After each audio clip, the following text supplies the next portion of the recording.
السلام عليكم. النهارده هعمل معاكم كنافه بالطريقه البدائيه خالص يا جماعه، من غير فرن. تمام، انا هعملها على البوتاجاز من فوق. حاجه طريقه يعني حاجه سريعه وحاجه سهله جدا اللي ما عندهاش برضو فرن وكده ومحتاجه ان هي تعمل حاجه حلوه وكده. فهي دي طريقه سهله جدا جدا من غير ما تاخد وقت. فانا ابسط حاجه دلوقتي معايا نص كيلو كنافه، معايا سمنه على زبده، معايا جوز الهند، معايا زبيب، وطبعا العسل انا عملته.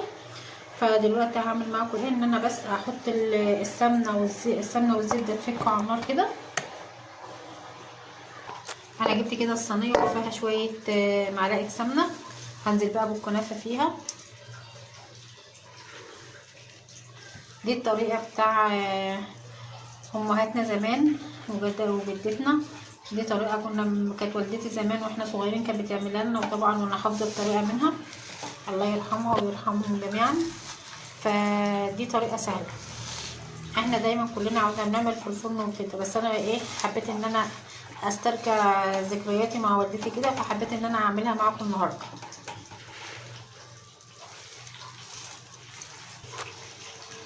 شويه سكر صغيرين كده برضو،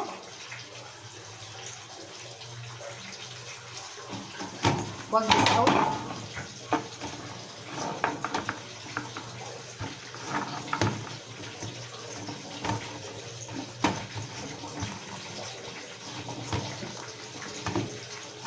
هطفي بس على السمنه كتك عشان الزبده ما تتحرقش.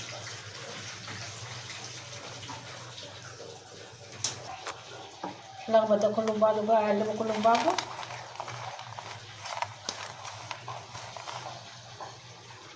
ارش كله.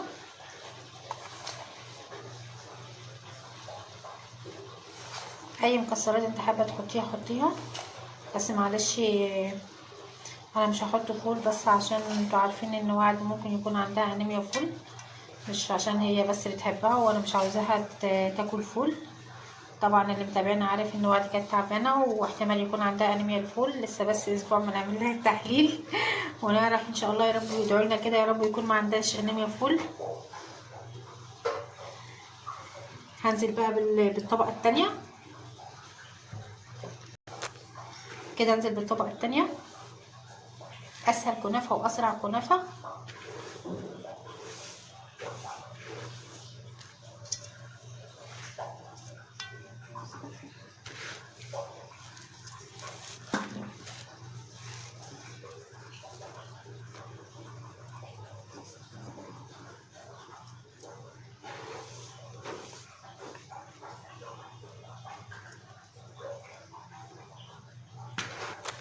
شويه سكر كده صغيرين كمان.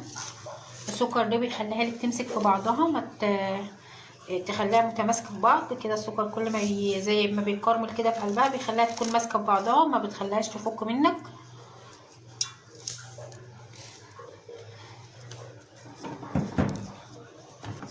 اكبسي بقى لو حابه ان انت تكبسي الطبق او باي حاجه، لو انت مش عارفه ان هي اتكبست حلو اكبسي الطبق جامد. استني كده، تك بقى بالطبق جامد جامد جامد جدا جدا كده، او بصينيه او باي حاجه كده. السمنه اهي،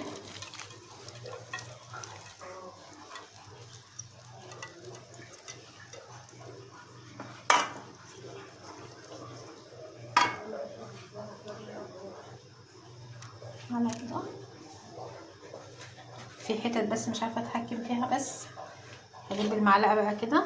استني اهي، الحتت الصغيره جنب الصينيه دي عشان بحيث ان هو كله ينزل كله في الاماكن كلها كده.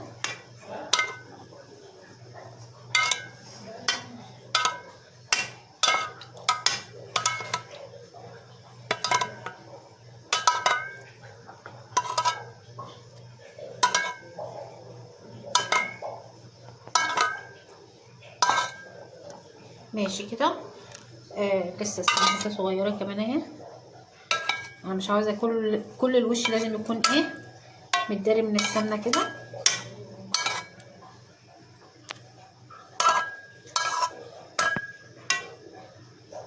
هي الكنافه يا جماعه معلش انا عارفه ان هي بتاخد سمنه كتير، معلش هي حلاوتها سمنتها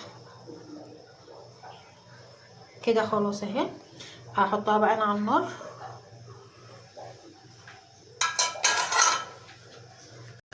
كده انا حطيتها على النار اهو، ووطي النار عليها كده عشان تحمر وتستوي على نار هاديه.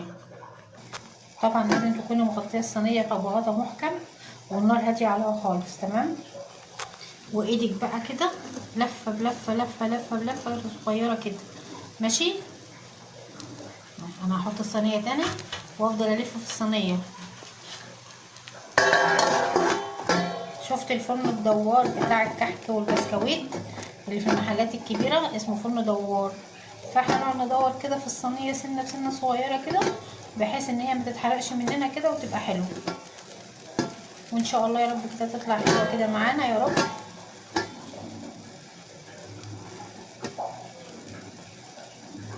شوفي انا بلف الصينيه اهو، هفضل الف فيها كده لغايه ما اخلص واقلبها. انا قلبتها كده على الجنب التاني، الجنب ده هقلبها بقى على الجنب هتتحمر المره التانية كمان. خلاص انا كده طفيت عليها اهو اهي. هنزل بقى انا كده ايه بالعسل.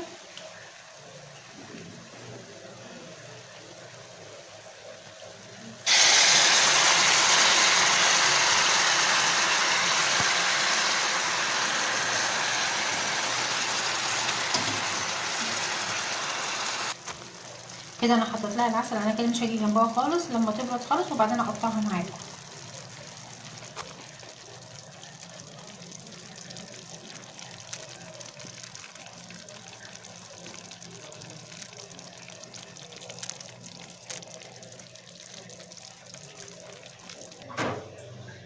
والله يا جماعه ما خدت لها حوالي ربع ساعه على البوتاجاز. شوفي اهي يا جمالها.